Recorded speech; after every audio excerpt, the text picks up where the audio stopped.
All right, guys. So, as several of you know, I've been fascinated and I've always sort of come at various different uh, things through a psychological lens. It's kind of what interests me. It's what drives me in a lot of things. It's just I don't know. It's probably biological to some extent. Like it's the specific lens in which I'm most interested in. It's like it's what I want to understand. It's like what makes people tick? What makes certain people think certain things as opposed to everyone else? Like what are the specific factors that lead toward that specific way of thinking compared to everyone else, I guess. But I've spent more time than I would like to admit trying to understand Trump supporters. Uh I'm commonly, obviously, like I really, really dislike Trump. So I call his supporters retarded and constantly do all that. I'll do my best not to do it quite as much here.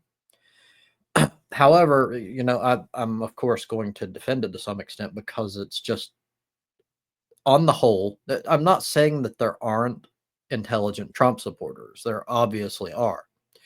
But big picture, grand scale, top down, a vast majority of people who are Trump supporters. Now, I'm not talking about people who voted because they thought that like the economy was terrible and uh, Biden Harris kind of botched things, and then they're like, I really don't like either of them, but I think this might be the better path forward. I'm not talking about those people. I'm talking about actual Trump supporters, MAGA people. Big picture, they tend to be extremely stupid. I'm not saying that as like a shoot from the hip like emotional appeal. It's like objectively true. It's just true. So, getting that out of the way, um it's really interesting to hear this from like the standpoint of a cult expert. And he's obviously not going to even come close to unpacking everything behind Trump, why he's popular, why, like all sorts of questions that I personally have. But it's very interesting nonetheless. And he does answer, at least for me, a lot of questions that uh, I had. So let's get into this. Just as like a little piece of information before we get started. I've watched like a couple of minutes into this. Sometimes I'll watch something and be like, "Yeah, you know what? I'm gonna cover this or whatever." Sometimes I don't. It really depends on how it goes, but I think this is really instrumental in explaining a lot of why Trump supporters are the way they are. So let's go ahead and get this going. It's great to welcome back to the program today Dr. Steven Hassan, world-renowned cult expert and author of The Cult of Trump. A leading cult expert explains how the president uses mind control. Now, the former president, and also, by the way, now with a new foreword by George Conway. It's great to have you on again. You know, we've been kind of talking to and about Trump supporters who we interview at rallies sometimes and other places. And there's this intuitive feeling I have, having read about a number of different cult leaders, that there's some similar mechanisms that are happening here.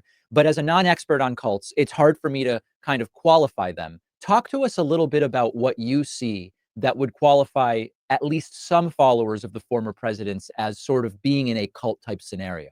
Oh, thanks, David, for having me back. I love your show. So, part of the thesis of the cult of Trump is, first of all, that Trump has the stereotypical profile of a cult leader, which is what Eric Fromm called malignant narcissism, something George Conway has been promoting in terms of his anti-psychopath pack. Yeah. and everything to try to say, look, this is a dangerous psychopathic person. We don't want him anywhere near power. So that's part of the cult of Trump. But to answer your question, what I realized was that there are actual authoritarian cults in the cult of Trump. And we're talking about tens of millions of people in groups like the New Apostolic Reformation churches and mega churches. Mm-hmm. And the media has missed the mark by calling them Christian evangelicals, in my opinion, because I have friends who are Christian evangelicals who follow Jesus and the Bible. And what's different about these groups is they're self-proclaimed prophets or apostles who say, I speak to God, and God told me Trump won the 2020 election. And they use phobia programming, my BITE model of authoritarian control, behavior, information, thought, and emotional control, to create a pseudo identity that's dependent and obedient on them. And it's because the leaders are saying we have to do what God wants, which is elect Trump.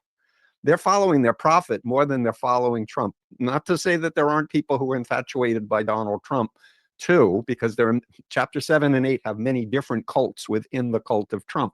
But the point is that when you're in a mindset where you're unable to consider the possibility you might be in error or that there may be information that you're missing, if you're so certain and you know, that's the danger point that I want to urge everybody to step back and go, whoa. And I've pointed this out myself numerous times, especially when I go, like recently I went onto a different live stream and there were like 2 or 3 people who seemed to be very hardcore Trump supporters. And you'll notice this is obviously anecdotal, but I think these people are pretty representative of what I see a lot. Even that's anecdotal because it's my personal experience, but I bet that so many of you would have seen this exact same thing. So what happens is they'll make these very overarching claims like Trump is the best president that has ever been in the entire United States. Like one person even said like he's even better than George Washington, although it's really close. So it's what he's kind of going over here, that it's like this automatic without thinking. And so what I do is I try to unpack it. I go and it kind of, some people see this as like a way for me to like have a gotcha, but actually it's just me for myself trying to understand whether or not it's like an emotional appeal or if they got there through some sort of logical means. So what happens, what tends to happen, and this has always been the case in my personal experience, always. I have yet to find an example to the contrary. They don't have answers. Like I'll be like, okay, so what specifically makes Donald Trump great in comparison to other presidents? Like, say, if you want to talk about recent presidents, it would be like Joe Biden, President Obama, George H.W. Bush, or W. Bush, actually. And then we can go down the list. But so what happens is they tend to just, they react with emotion. They don't answer the question because, at least in my personal opinion, they don't know anything.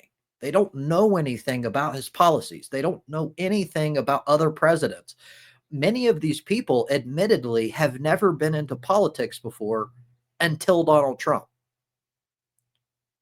But anyway, let's continue though. Because we're human. And it's critical that we have information and evidence to make good decisions. One of the things I've noticed or thought about is that sometimes we, our correspondent Luke Beasley or someone from a right-wing network will interview a Trump supporter, and they will say, for example, with total confidence, that Donald Trump is currently the president of the United States. Now, we've talked amongst ourselves sort of about, are those claims literally believed to be true by the people who say them? Or is it sort of like, for example, with Jim Jones? There were followers of Jim Jones who certainly repeated, they were on message, they were saying the things, but they weren't saying it because they necessarily believed it. They saw it as how you kind of prove your membership in the group, for lack of a better term. Absolutely. Is one or the other, the literal belief versus the I'm saying it to show I'm part of the team, is one or the other more common among cult followers? This is interesting. I haven't really, like, admittedly, I haven't thought about this latter position of people are saying it so that they can show that they're part of this group. So I have kind of come at it from the perspective of they're just lying, like they know that it's not true, and they're saying this like again on in the recent live stream that I visited. Uh, I kind of coaxed it out. I'm like, so you believe that Donald Trump, not the current election, not the what's about to begin the 2025 administration, but the previous candidacy, you believe that Donald Trump won the election. And he's like, absolutely, yes. Like it's like immediate. They don't even take a moment to pause. And it's like, wow, wow. Like, how do you get there? How did you end up at that point? It's amazing to me.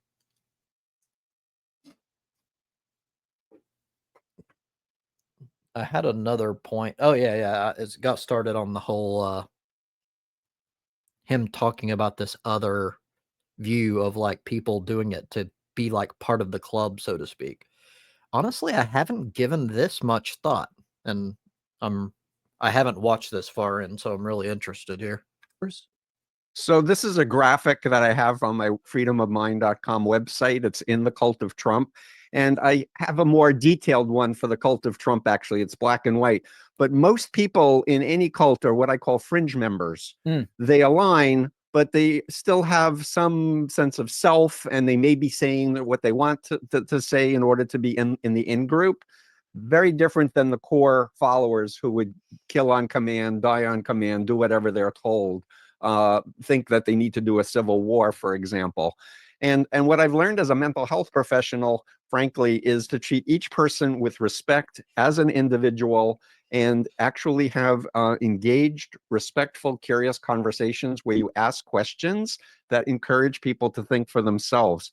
And what I see in the media are people going to Trump rallies, putting a microphone, being self-identified as a media person, and the way they're asking questions is going to elicit a cultic framework. And I talk And is that about a defense mechanism to a degree, that they see this person from the media, they're coming in, I perceive them as maybe challenging me or my beliefs, and therefore I am going to recite the things I'm supposed to recite? not consciously. So part of what I want to convey to your listeners is that brainwashing is a dissociative disorder. It's literally in the Diagnostic Statistical Manual of the American Psychiatric Association as a disruption of identity. When I was recruited into the Moonies 50 years ago as a 19-year-old at Queens College, the old Steve Hassan got replaced by the Mooney Steve Hassan. It didn't get erased, but it got replaced. Like a computer can get hacked by malware and it takes over your operating system, the programming is still there of who I was before. And so what I want to convey is that if you attack the leader, the doctrine, or the policy head on, automatic cult defense system, alert, danger, danger, persecution. But if you ask a question with warmth about who the person was before they met the group, what they were interested in, their hobbies, their loved ones, etc., you're going to get more of the real identity.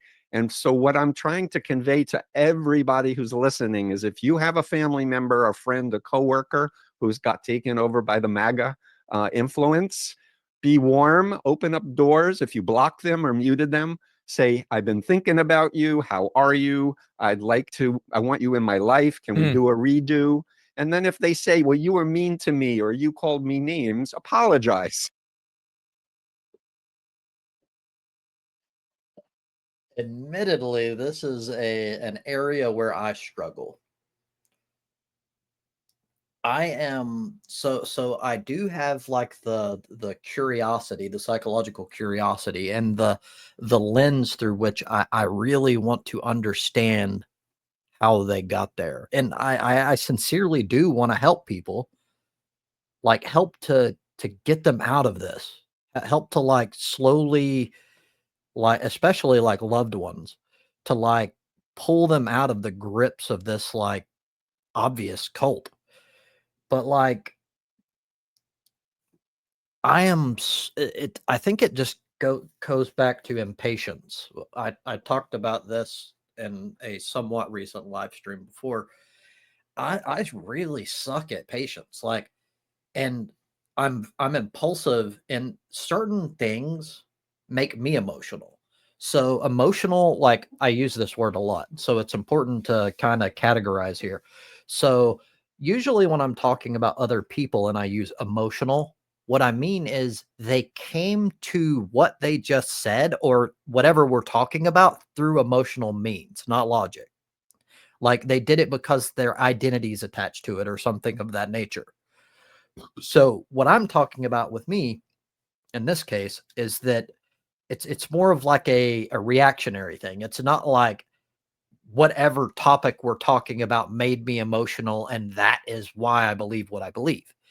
It's that at least in this particular case, it means that like when I say retarded or I say hilarious, like I went over this recently too.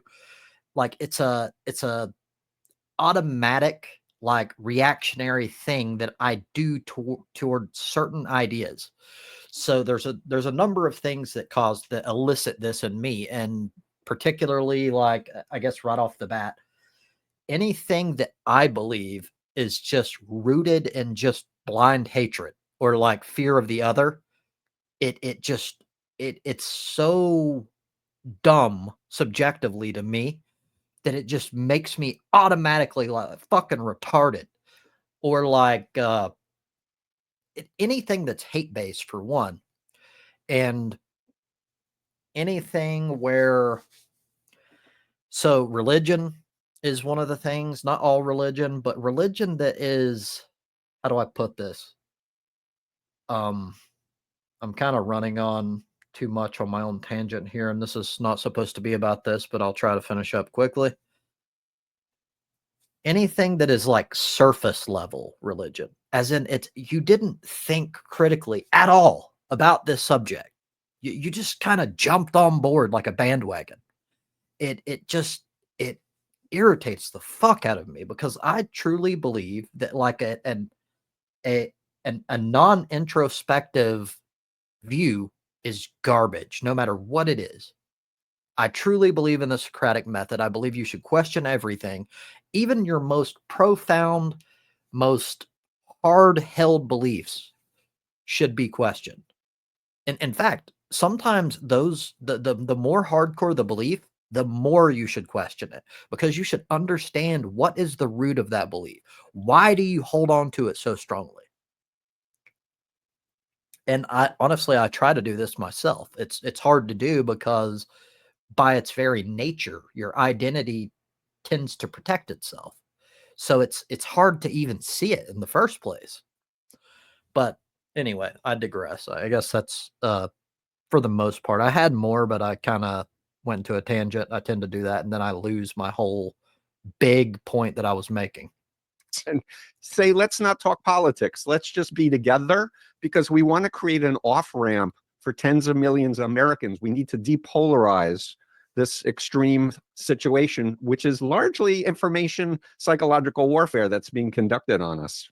There are some who, even if they don't disagree that there is an aspect of cult and brainwashing that's taken place here with at least some of Trump's followers, they're concerned that when you say this is a brainwashed individual, you're dismissing their agency as well as political motivations to a degree and saying they are merely brainwashed, if that makes sense. When yes, that may be. So can you talk a little bit about that and addressing that? 1000%. Remember, I'm a mental health professional who was in a cult. As a youngster, 7 or 8 years old, I ended up with 32 cavities. 32 cavities. I have no cavities because I have no teeth. By the way, this dude's kind of hot for an old dude. Fanatically for 2.5 years was deprogrammed. So I speak not only as someone who was there, who believed Moon was the Messiah and God was going to save us from World War III, but I've been doing this work for 50 years with people from a myriad of cults. What you don't want to do is speak down ever to anybody, even if they are the most irrational, conspiracy-laden stuff. You want to be warm, curious? Tell me how you arrived at this. When was the first time you ever heard the name Trump? I'm curious. Oh, I saw it on The Apprentice. Oh, really? What was your first impression? Oh, I thought he was a schmuck. Oh, that's curious. Schmuck. So tell me how you came to start respecting him. I'm very interested in your journey. Help me step into your shoes. So never treat people as objects, put them down, or use the term brainwashing in a deleterious way. And what I want people to understand when I call it the cult of Trump, or I say people are brainwashed, it's because it happened to me and I know what it's like. And I agreed to my deprogramming in 1976 after a near fatal van crash to prove to my family I wasn't in a cult and I wasn't brainwashed. That actually motivated me to prove it. And then I learned about Chinese communist brainwashing techniques, and my mind started to open up because I saw something to compare my experience with. Can you talk, speaking of comparing, can you tell us a couple of the tactics that Trump uses that are similar to those in religious cults, but maybe also differences? Sure. So, if there are any differences. Well, so it's very interesting you asked me this, because I'm reflecting a lot. The thing that woke me up, David, in my deprogramming after 5 days was the ex-members handed me a speech printed by the organization, the Moonies, of Moon speaking to congressmen and senators. They didn't give me a judgment about it. They just said, read this and tell us what you think, Steve. And when I read it, it was Moon talking to congressmen and senators saying how surprised he was that anyone could think that an American could be brainwashed by a Korean like him. And he knows no American is so foolish. He respects them. Now, I had met with Moon 100 times at least as a top leader, and he always dissed Americans as stupid, idiot, lowlifes. So what I'm trying to convey is the first critical thought I had in 2.5 years was he's a liar. And then when I was like, well, if he's a liar, that means he can't speak for God, because God is a God of truth. That means he's not trustworthy. And the whole house of cards fell down. So what I'm trying to convey to you in terms of how to talk with cult members is, remember, their real self is in there. Most people are followers with good intent, good values, and really believe they're going to help save America. So in terms of your question about what techniques are used, behavior control, information, thought, and emotional control techniques, projection of his own stuff on everyone else, misdirection, the pathological lying, saying he knows more than anybody else, trust me. And literally it fits the model so well. And people say, don't you criticize left-wing cults too? And I'm like, sure I do. China is like one of the biggest cults on the planet right now. It's a political system, but they operate as a dictatorship. Can we go back to one of the ones you mentioned, which is information control? Because in a strict sense, anyone with a mobile phone or access to the internet has access in a literal sense to all the same information. Therefore, it must be that there is some other way that Trump is controlling access to information. Is it you can't believe what you're hearing and seeing from the fake news media that's the enemy of the people? Is it turning people against other media sources, or how does he do it? Oh, absolutely. So let's remember fake news, which is loaded language, and don't believe anyone who's critical of us. Certainly that piece. Just remember the dual identity. So the person who's programmed is self-monitoring. One other thing that I haven't mentioned yet, and it's the universal mind control technique, is phobia indoctrination. The indoctrination of irrational fears that terrible things are going to happen to you, whether you'll be possessed by demons or the communists will take over and flay your skin off or something, other types of irrational fears. So that in the mind of a cult member, they can't imagine ever leaving or questioning the group and being okay about it. Only negative things happen to them. So I've worked with so many people in cults who just refused to look at any negative information because they thought it was going to hurt their soul or it was going to harm their spirits. So this self-monitoring happens. One other thing I want to say is that a lot of people talk about how that people are lonely and they have a need for community, and that's how they get into QAnon. Absolutely true. We're social beings. We want community for sure.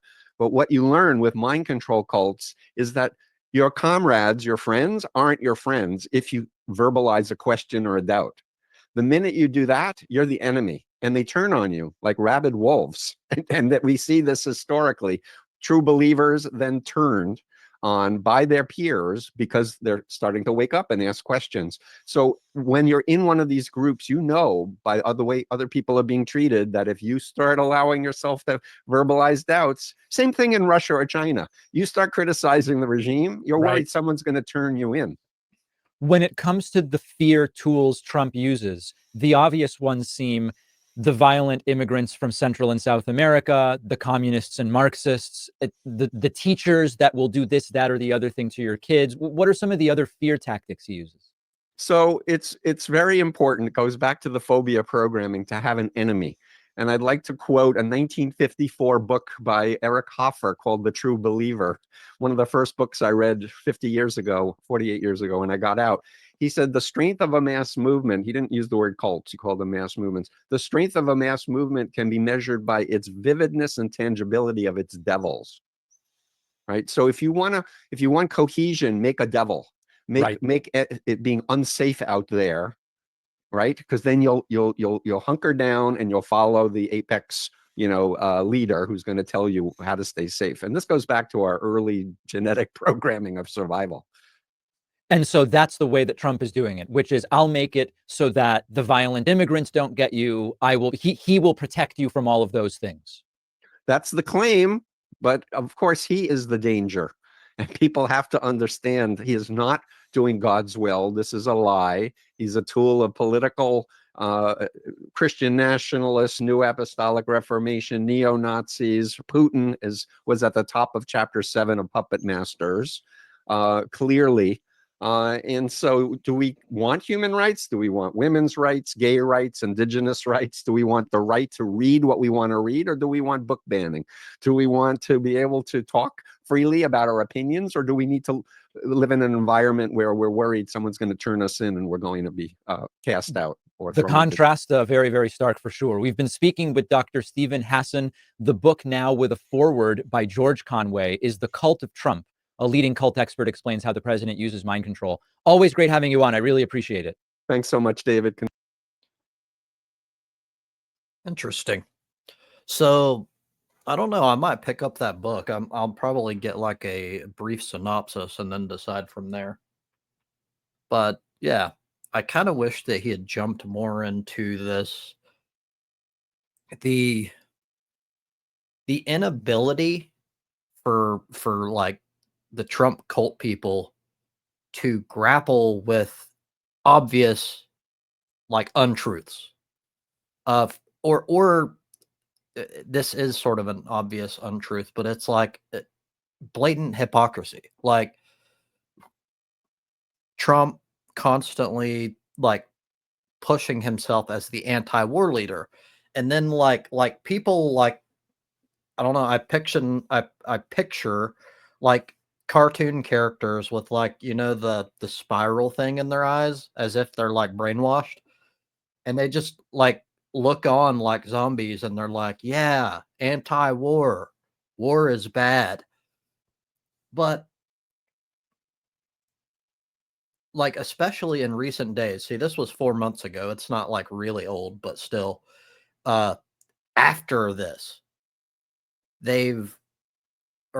Trump has like went on this warmongering spree. He's threatening all of our allies, and he was even pressed to directly state that will you rule out like military intervention? And he's like, no, I'm not going to rule it out.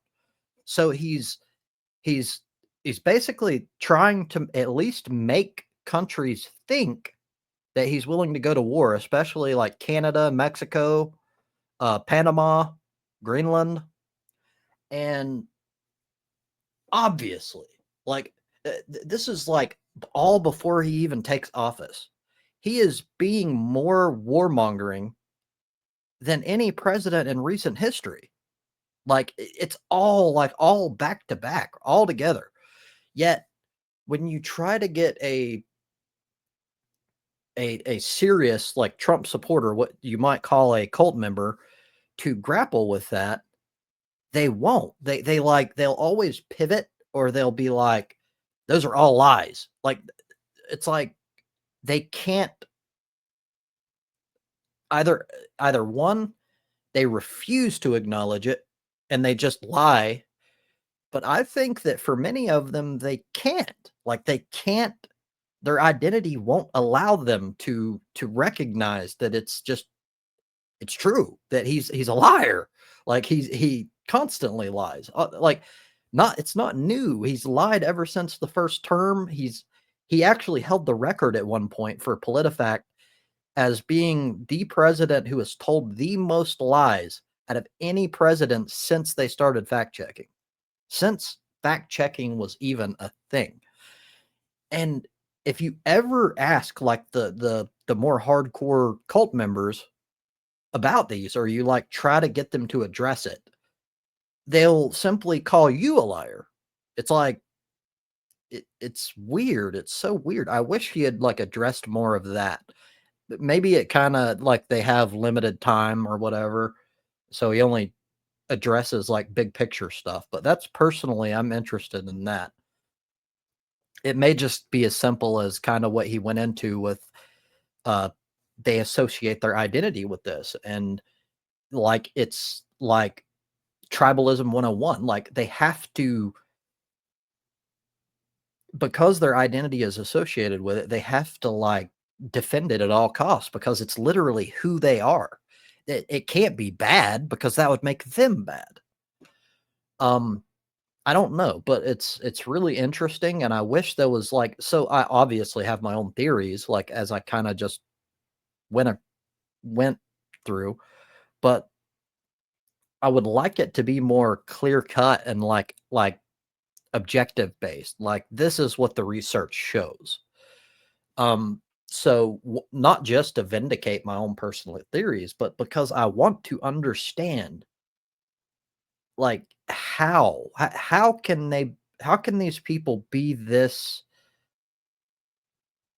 unaware, this ignorant? Like I don't want to say retarded because like I said, I'm trying my best not to jump into that, but like just ignorant, meaning it's not necessarily as blatantly dismissive and blatantly an insult. It's just they're wrong. They're just objectively wrong about things. And yet they seem to be incapable of ever realizing it. It's like everyone else that's not part of this cult, it's like so clear that it just amazes anyone. It amazes people to look at them and go, how can you believe that, dude? Like, what happened to you? What is wrong with you? And this explains kind of what I was going into earlier, my lack of patience, my exasperation. It just fundamentally drives me crazy because I'm a person that operates on logic for the most part. Like I'm not making the case that I'm pure logic. I'm not making the case that I'm right about everything. Nothing like that. But what I'm saying is that is what drives me. That's what matters. What is true is what matters. Not this like fan service to an ideology or a tribal group. So it really rubs me the wrong way. It pushes at me like on a fundamental level when people just don't care about what is true. Like, and that's why I go into like emotional thinking. That's what I mean when I say someone's being emotional. Usually it's like they're incapable of critical thinking, or they don't care about critical thinking. And it's so fucking annoying to me. And it's so difficult. Like, it's so difficult for me to rein that in and be able to be willing to engage with them on like as this guy says, on a warm basis, to just come at it from like pure curiosity and just ask questions. And I agree that actually would lead to more, at least better results, at least if your goal is to change their mind. So generally, as I've stated, that is not my goal. My goal is to reach the people watching to like the third party audience, like to get them to understand what I'm going over. And I think for the most part, I do a fairly good job of that, but I would do so much better if I could tease out like the psychological root of how they got to where they are. And you can only do that on an individual level. Like you can look at the big picture to a certain extent, and this guy goes over it, but like I would accomplish my goals better if I could just be more patient and be willing to entertain some of these ideas. Like even though it makes like every fiber of my being scream. Anyhow, that's my general thoughts on that. Yeah. Thank you for your time.